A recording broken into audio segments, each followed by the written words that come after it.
Hello, this is Howard Fox, host of the Career Focus series on the Success InSight podcast. I want to welcome you to Career Focus Q&A. Our guest today is Anita Jenke, the Executive Director of the Career Transition Center of Chicago. Now, Anita joined us this year on the Career Focus series for episode 87, which was published October 25th, 2021. We received emails from individuals who listened to the episode, and they had questions for Anita, who has been gracious to come back on the show and share her answers and insights for our listeners. Anita, welcome. Glad to be back. Thanks for having me. Anita, question number 2, what can companies do to prepare their staff before the layoff occurs? I think the first and most important thing is to be transparent. In many cases, companies do have the time and know that their financial situation is getting tight. And I think it's important to communicate with employees throughout the process that things are a little tough. I know that employees understand during the pandemic how rough it was. So it's not like it would be a shock, but I think, out of your integrity, communicate with them and let them know and make it clear to them, this is not about performance. This is about, we're in an economic situation where we have no choice, and make it clear to them that this is a last resort, that you've looked at options like, management taking a reduction in pay, maybe reducing people to part-time and keeping the benefits going. Just let them know that you care.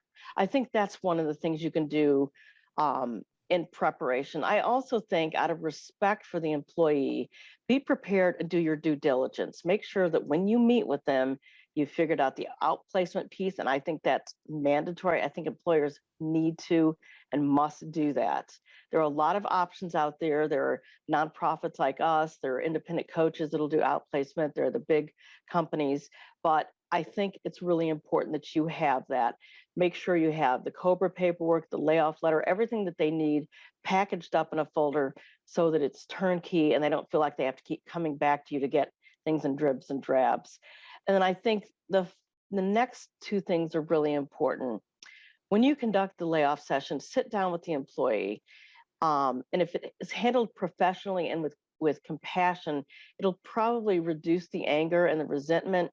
And there are things you can do to prepare. Read articles, think about the times you've been laid off so that you can come at this in a place where you can be of support and help to them with good boundaries. And then I think it's super important to be prepared to talk afterwards about the layoff to the rest of your workforce, because there are going to be rumors, there's going to be anxiety, people wondering who's next. And I think, again, transparency. We had to do something very difficult, as you know, because of our financial position, but we're committed to going forward with our current workforce. We believe we can hold the line here. We have ensured that all of our people laid off got outplacement, and they've got what they need to move to the next step. And, we encourage you to be of good support to them. And I think those are the kinds of sort of things you can do, those sort of 4 biggies that I think could really make a difference in how people respond to a layoff. Anita, thank you for your answer and for joining us for Career Focus Q&A. My pleasure. Folks, you can learn more about Anita and the Career Transition Center of Chicago by visiting their website at ctcchicago.org. We'd also love for you to add your likes and comments to this short post, and also to share it with your friends, family, and colleagues as well.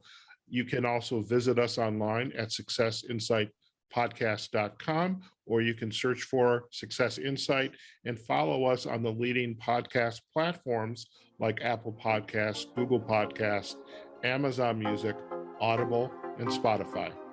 Take care now.